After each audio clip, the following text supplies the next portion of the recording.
Welcome to Picks with the Professor, the show where a real statistics professor gives you sports betting tips. I'm your host, Professor Sides. You can follow me on Twitter at Professor Sides. Today is Wednesday, May 11th, 2022, and this episode covers today's best Major League Baseball bets. In case you're new here, I've built a mathematical model for win probability, hitter and pitcher projections, and I analyze weather data in order to make one pick and one pick only on every game played Monday through Saturday. That doesn't mean that I recommend you do the same. I'm just giving you the information as to what I like the most and where my head is for each matchup. As we go through the plays, remember there are no locks in gambling, so we'll give you our loves, likes, and leans to help you decide which picks you might want to play and how I recommend scaling wagers. With that in mind, please understand that good and bad variance will occur, so as much as I'd like to say we'll be profitable each and every day, that is an impossible reality for any gambler. Yesterday, down a couple of units. Given the roller coaster that this season has been, just some ho-hum days where we're up or down a unit or two is not a bad thing for me personally. It's been so weird. Every 2 or 3 days, it just swings where everything is hitting. All the choices I make are right. And I tweeted about this. If you listen to yesterday's show, there were 4 or 5 games that I kind of said, hey, I like 2 things here. And there was one game where like both won, it didn't matter. And there's one game like both lost and it didn't matter. And the other 3, like I could go either way situations. I just made the wrong pick. And that's sometimes what happens. That's why I said that the multiple things I like. That way you can, hear what I'm saying and make your own decision and either play both. And that way on those that went 1 and 1 there, you split or just take the one that you like the most, right? And so, but yeah, it's been such a weird season. Every 2 or 3 days, it seems like I'm on fire. Every 2 or 3 days, I just can't get anything right. So if these are our down days, that's good. Hopefully then we'll get back to the on fire days. Those are a whole lot more fun. Hopefully we can start that back up today. And before we get to that slate, some reminders. Please hit that like button if you're on YouTube. Also, if you aren't yet, please consider subscribing or following. It's free and the only way to ensure you don't miss any of the college basketball, MLB, or college football content that this channel provides. Share with a friend if you know others in the game. Hit me up on Twitter or drop a comment if you're on YouTube. I love those and try to respond to as many as I can. And of course, I encourage all my listeners to have multiple books in their portfolio, especially ones with reduced juice dime lines. That's minus 105 on each side. For MLB games. With these at your disposal, you should be able to find an edge on any game. I have a couple that I recommend. The links are in the show's description and on the website, www.pickswiththeprofessor.com/sportsbooks. Cannot emphasize enough how important it is to shop around. You can save a nickel here, a dime there. In the long run, it's going to really add up. So just make sure if you have the time and the ability, you're shopping around. Doesn't mean you have to have 15 different books, right? At some point, there's some diminishing returns. You probably don't need 15, but at least having a couple is really important. It can really help you out. So it's just my recommendation there to try to help you either make a little bit more, or if you're just viewing this as entertainment, just lose a little bit less at a time. And that's, again, totally fine. We all pay for entertainment, and that's what a lot of this is for a lot of people. And that's, again, absolutely fine. Just hopefully we can minimize the losses that we're paying for our entertainment, right? So again, always recommend multiple books there for you, and those links are in the show's description. Today's slate, we got a lot of afternoon games here on a Wednesday afternoon. We're going to start off with the Brewers and the Reds, Adrian Houser versus Vladimir Gutierrez. Vladimir Gutierrez is one of the worst pitchers in my database who's still getting to start. Most of the Reds pitchers are bad. The Reds bullpen is bad. Adrian Houser, a guy who I kind of am always saying a little bit of smoke and mirrors. I said this last time, and I just isolated the Brewers team total over, and Houser gave up a few runs. Sometimes he looks okay, but for the most part, I think his numbers are a little bit of a mirage. Brewers bats been doing pretty well for the most part. Reds keep scoring. I don't see any reason to change up what we've been doing lately with this Reds team. Weather-wise, it's going to be a warm day in Cincinnati, and if you're with us on YouTube here, you see again that park factor there of 108 for Cincinnati. Definitely a hitter's park. We're not going to have that 90-degree day with winds blowing out, but we'll have low 80s for this game from start to finish, and no real wind to speak of. So definitely no help to the pitchers whatsoever. Maybe a slight boost to the bats, maybe a warning track fly ball that he gets over the fence. But for the most part, it's going to play pretty normal weather-wise in a hitter's park in a situation with some good offenses and some questionable pitchers.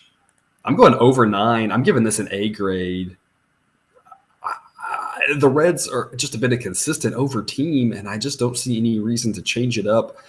Yesterday, I only gave it a B, and my fear, it came true. If you go back and listen to that, if you remember what I said, my fear was you had some Jekyll and Hyde pitchers there with Peralta and Green that I didn't think overall were great, but could put it together and definitely have some potential to pitch well. And I said, hey, if those guys, go 6 innings and don't give up many runs, it's going to make it harder for us to get to that over.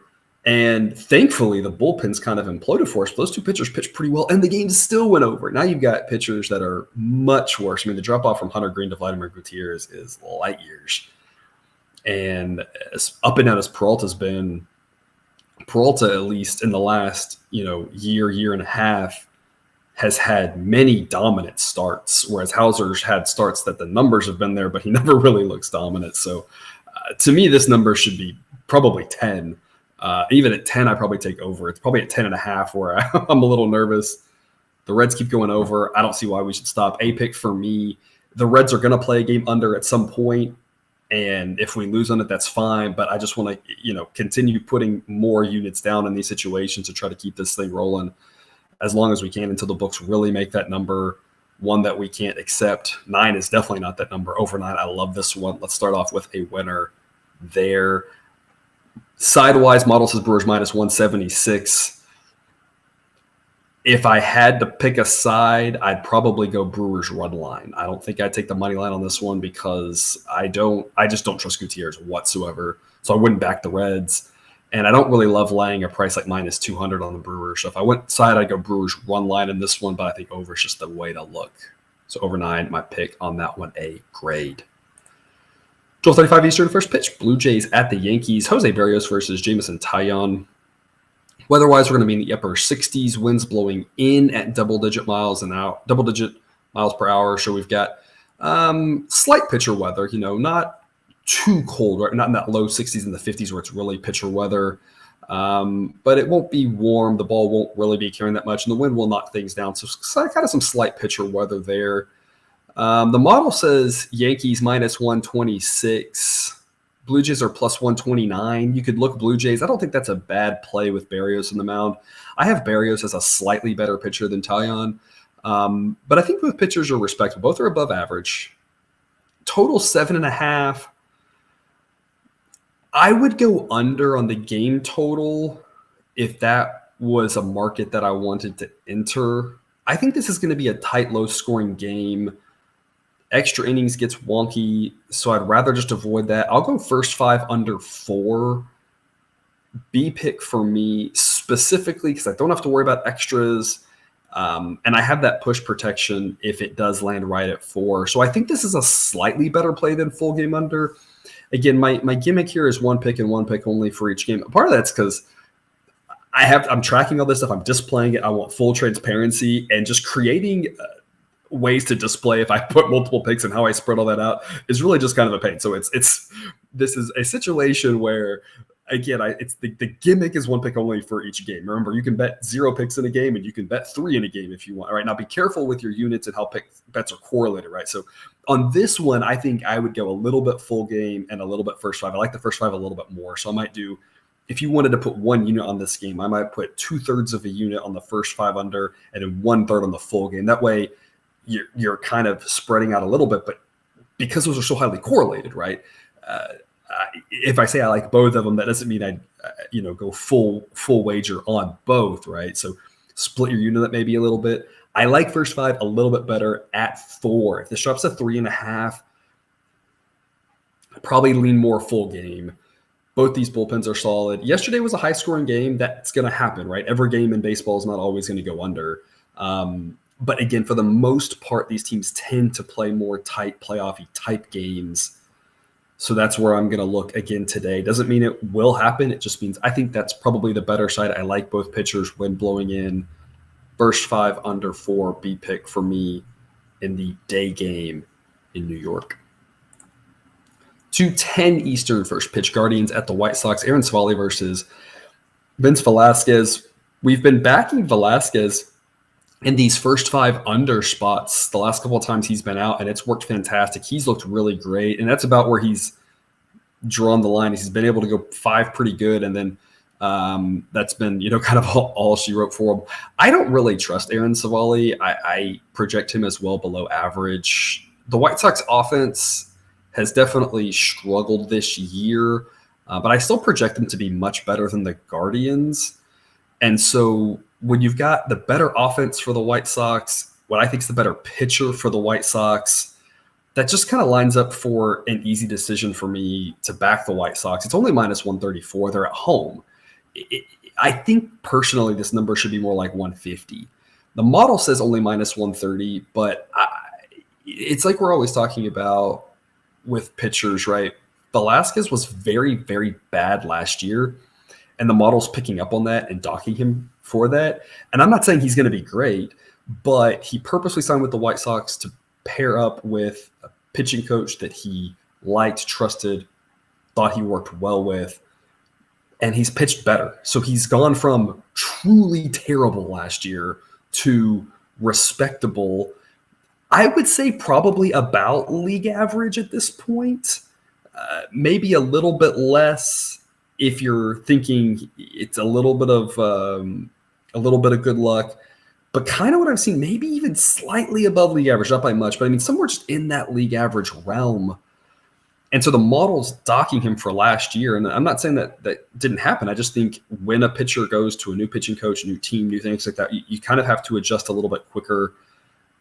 The model, I don't have any inputs for it to do that. The model's already complicated enough. So I think that the model saying White Sox minus 130, I think it should be more like minus 150. I'll take the White Sox minus 134. B pick for me. Not an A pick simply because as much as I think Velasquez is being underrated by the model, he's still not amazing, right? And so kind of a B plus pick. I like this one, but the White Sox defense is very, very bad. And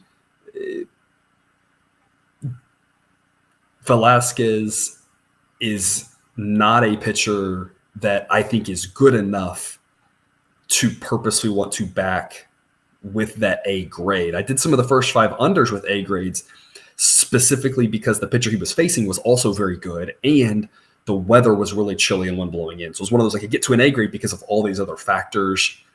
White Sox defense being bad, their offense, again, I project better than the Guardians, but still kind of struggled so far this year and hasn't really gotten it going yet. Hasn't convinced me it's gotten going yet. So B pick for me. I like the White Sox, just couldn't quite get to an A grade. Weather-wise, we are going to have wind blowing in about 10 miles an hour from left field. Mid-70s, though, so the ball will carry probably pretty regularly. The only difference being the wind will knock it down a little bit. I don't trust Savali enough to go any form of under. I just think the White Sox are the way that I want to look on this one. 3:40 Eastern, first pitch, Marlins at the Diamondbacks. Sandy Alcantara versus Merrill Kelly. This is one of the ones I talked about yesterday. Just had 2 different ways we could go with it. The model said Diamondbacks were the way to go. I went game under. Luzardo just got destroyed yesterday, and I talked about how I thought he was a new pitcher, and I still think he is. I still think he's a better pitcher than the model anticipates. Yesterday, just a bad start. That happens. It's going to happen to every good pitcher. Even pitchers who win the Cy Young, will have a bad start or two. He did not look good yesterday. Diamondbacks scored a ton of runs off him. Like I keep saying, this Diamondbacks team is maybe decent, maybe even kind of good.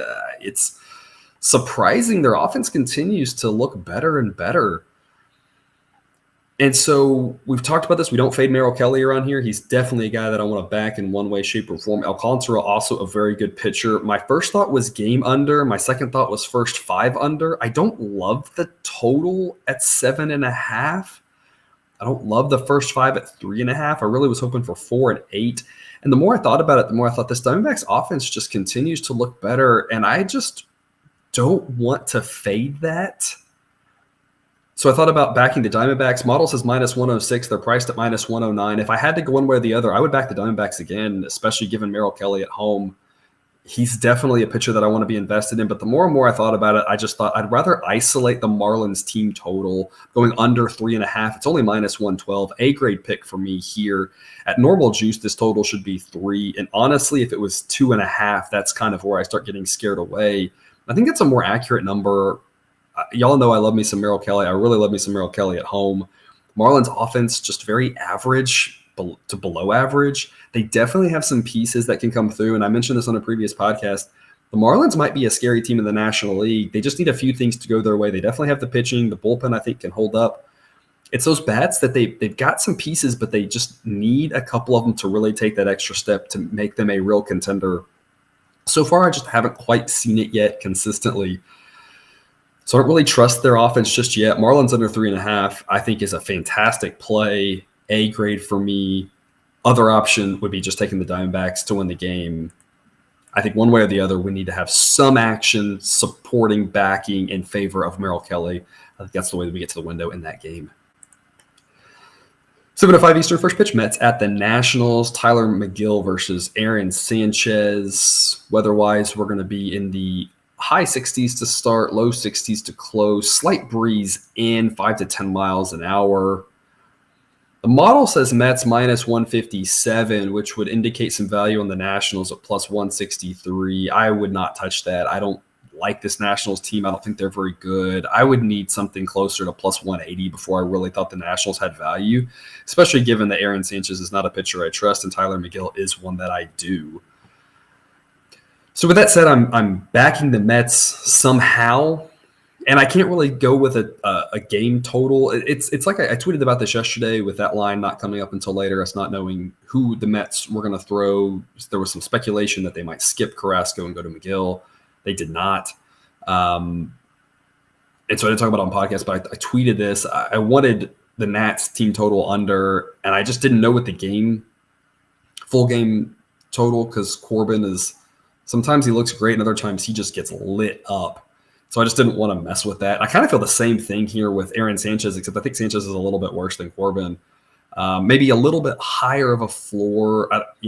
He tends to not get beat up quite as bad on the bad starts as Corbin, but I don't think he has the upside Corbin does. But it's a similar idea. I don't really want the game total under or over, because I don't think the Nats will score, and the Mets, I don't know if they will or not.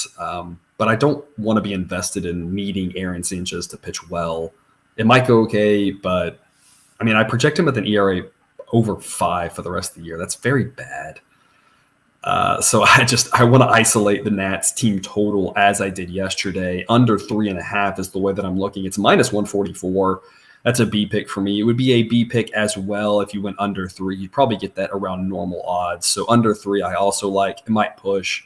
Pushes aren't going to scare me away. So either way you want to look at that B pick for me. I think that's the right side. I just can't get there to an A pick at these odds.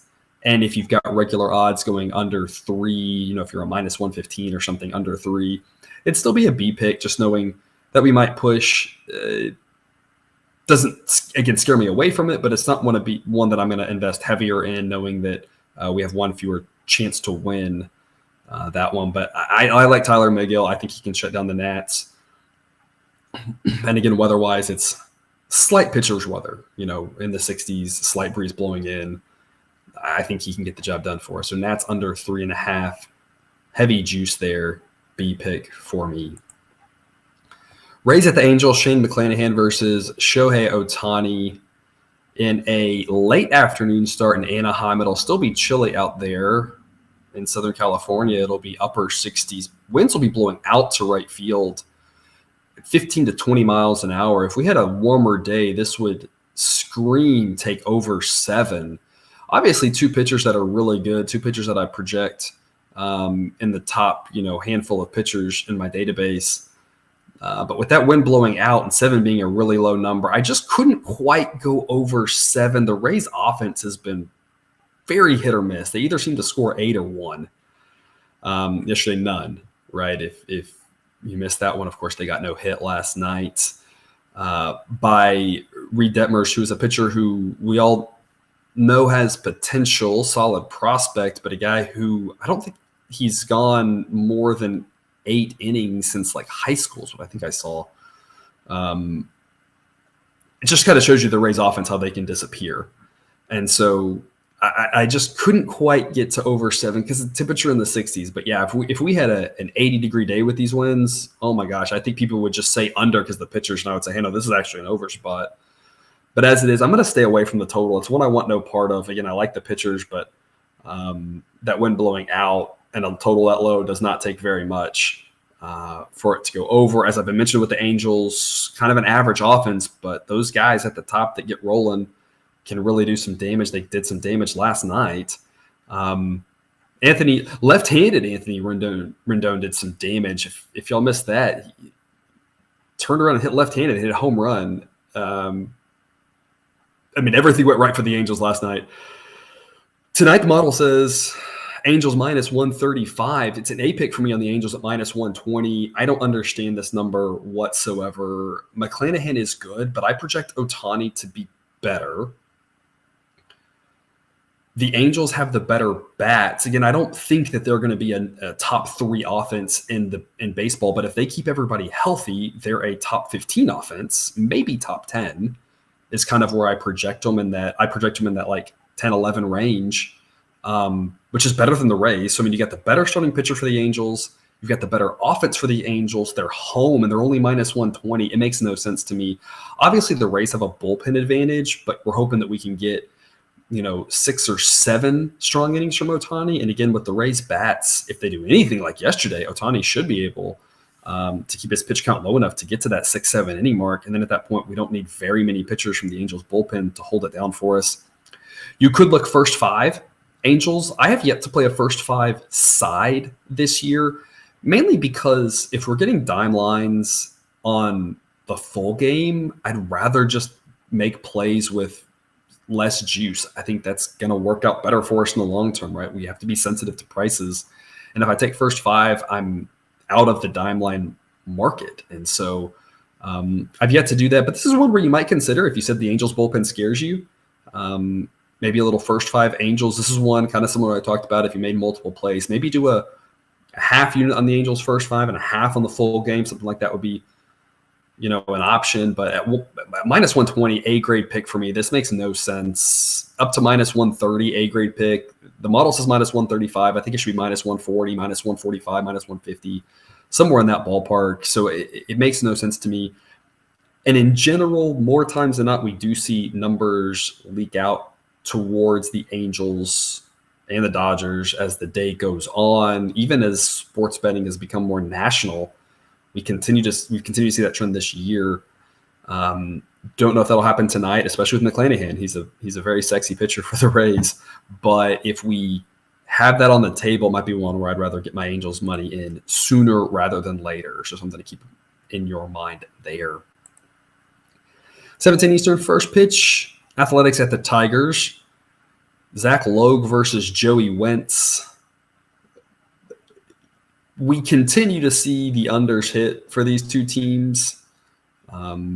This is the 4th game of the series, and I've gotten some form of action of a winner and under in all 3 of the first ones. We continue to see pitchers that are either not good or I've not heard of or are young guys dominate. I don't know what else there is to say about this. The A's offense is awful and the Tigers offense is awful. They did put 6 runs together, and of course they threw a shutout, so the game still went under. The first 5 still went under. And that one in the day game yesterday, and then in the night game, still more low-scoring action. So I don't. And I mentioned this Monday with Jake. Like have seen this year, the shift with the new baseball has meant bad offense versus bad pitcher wins. Previously, bad offense versus bad pitcher was when bad offense won. And I just think let's keep doing the same thing. I'm going under 7.5. It's about even money. Only a B pick for me just because, again, these pitchers aren't good. And so I don't want to be over-invested in one pitcher who can get lit up. But, I just have a hard time seeing both of these teams scoring. Weather-wise, we are going to start off in the mid-70s, but we're going to close in the low 60s. Winds will be blowing in and or across 5 to 10 miles an hour, so not going to affect much. As it gets colder and colder and we get to the bullpen, and the bullpens for these teams are better than the starters. So this is definitely not one that I want a first 5 play on. I want that full game because as it goes on later in the game, I think runs are going to be really hard to come by. If you have a pregame, last 5 option or something like that, just drop that. I'd love that under. If you have a unique market like that. Model says Tigers minus 117. I have no feel for the side on this. I think both teams aren't very good. Both offenses aren't very good. I mean, I don't know how to get a feel for this matchup on who wins. I just think runs will be at a premium. Somebody might score. I don't think both teams score. Under 7.5, about even money. B pick for me. 7:40 Eastern first pitch. Astros at the Twins. Maybe. We have some weather concerns with this one. Storms brewing in Minnesota. 80 degrees to start off, closing in the mid to low 70s, depending on when this game would close. We might not get 9 in. We might not get anything in. Winds will be blowing probably in, but again, when the systems come in, that's what we're projecting with the storms there. If the storms just miss or if they break up, maybe it'll be slightly different. Maybe it'll be just kind of drizzly. I don't really know. A chance this game doesn't happen, so something to keep an eye on if you're a DFS or just a regular fantasy player. If the game happens, Jose Urquidy versus Chris Archer. Model says Astros should be a slight favorite, which is what we see. So no edge on the side here, and the sides are here. I don't want to be involved in. I agree. I think the Astros should be a slight favorite, but there's really no value to laying a price like -120 with the Astros on the road. Archer and Urquidy are both pitchers that can be good. They can kind of struggle. I think they're both better than average, but they both have some variability to them. I don't really want to isolate either side's team total. I'll go full game under 8. I'm giving it a B pick, only a B pick, because I don't really trust either pitcher enough to give this an A. I think both are just on the precipice of that. Archer's had some decent starts, but he's looked better than he's looked the last couple of years, but he still hasn't looked nearly as good as he was in Tampa. Urquidy, of all the Astros pitchers, as good as Odorizzi's looked, he's one I trust Urquidy a little bit less than I trust Javier, than I trust Luis Garcia, obviously than I trust Lance McCullers when he gets healthy, and obviously Verlander. I think he's solid. I just don't quite trust him as much as I trust a couple of those other guys. So B pick for me on the under. I think under's the way to look, especially if the wind is blowing in at 10 miles an hour to start the game. Twins bats, not very great. So I think under's the way to look if the game happens, but one I can't quite get to an A pick on. Orioles with the Cardinals, 7:45 Eastern first pitch. Spencer Watkins versus Miles Mikolas. A warm night in St. Louis, as we've been talking about some heat there in the Midwest. We're going to start off about 90 degrees at first pitch, finishing off about 80 degrees. No real wind to speak of. If it is, it'll be across. Model says Cardinals -221. I'm seeing prices of Cardinals -205 right now, so I want to be on the Cardinals. I just don't want to lay those odds. For a B pick, I'd have to lay 4 units. That's just a lot in baseball. Randomness, anything can happen. The Orioles got the win yesterday. I don't think they do it again. I think the Orioles are a bad team. I think the Cardinals are solid, but sometimes bad teams win. And so I don't want to lay -200 in general. That's kind of usually about my cut point. I'll go Cardinals run line -1.5. It's normally juiced there. B pick for me, not one I want to be overly invested in, just because run lines this time of year are just not as appealing. Most teams, Royals aside, when they just kind of waved the white flag a couple days ago in that 5th inning and just hung their pitcher out to dry, teams are mostly trying hard for all 9 innings. So it's hard to get to an A pick on the run line for me. Now, not impossible, but just harder. As we get past the summer and we see certain teams really just saying, we want to get young guys in, I think run lines become a little more appealing because all it takes is a quick, 4-run lead, and all of a sudden, let's get the prospects in, that sort of thing. And that can give us just a lot more, just that extra little bit of comfortability there. Tend to not see those much early. So B pick on the Cardinals run line. I think that's the right side. I think they should be favored by more. I think the Orioles are pretty bad. I think Mikolas is a much better pitcher than Spencer Watkins. Spencer Watkins, I don't think, is a guy who should be starting in the major leagues at this point. But one I'm not going to be over invested in just because I don't want to be that pissed off if the Cardinals win by 1. Total's 8. I have nothing really to say about that. It's a warm night, so it's not one that I want to go under on. There's no wind blowing in. And with the Orioles involved, I don't trust their bats to score runs, but also depending on who pitches, they may give up a bunch, and the Cardinals have the possibility of doing that. So I'm totally staying away from that total. And that takes us to extra innings. We have a few other games here. Day game in Seattle, Phillies at the Mariners. I've got a C pick on the Phillies at plus 143. Red Sox are playing the Braves tonight. I'm going first five under 3.5. I've got a C pick on that one as well. Eovaldi versus Anderson. Can't really find anything great to say about that. Two teams that have been frustrating in different ways. One I don't want to have too much invested in.